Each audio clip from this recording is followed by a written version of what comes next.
இதில் பார்த்தீங்கன்னா வந்து ஒரு 2 கொஷின் இருக்குது. ஒன்று வந்து ரீசனிங், இன்னொன்று வந்து சயின்ஸ் கொஷின். இதில் பார்த்தீங்கன்னா வந்து பொருந்தாத படத்தை தேர்ந்தெடுக்கும் சொல்லி கொடுத்துருக்காங்க. ஸோ இதில் வந்து பொருந்தாதுன்னு பார்த்தீங்கன்னா வந்து இந்த 2 டயக்ராம் நம்ம எடுத்துக்கலாம். ஸோ இந்த டயக்ராமோட கிளாக் வைஸ் டைரெக்ஷன் தான் இது.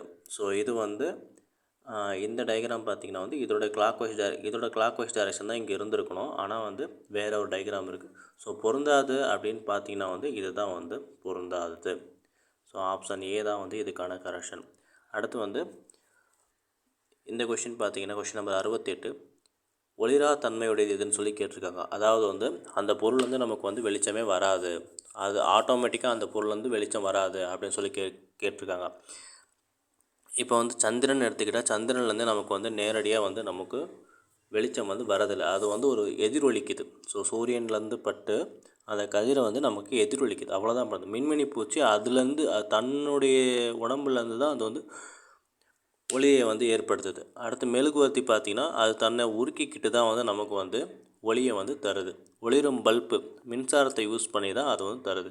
ஸோ எந்த ஒரு இதுவுமே தன்கிட்டேருந்து இல்லாமல் ஒளி தருதுன்னு பார்த்திங்கன்னா வந்து சந்திரன் மட்டும்தான் வந்து, ஏன்னா அது வந்து எதிரொலிக்குது, சூரியன்லேருந்து வரக்கூடிய கதிர்களை எதிரொலிக்குது. ஸோ ஆப்ஷன் வந்து இதுதான்.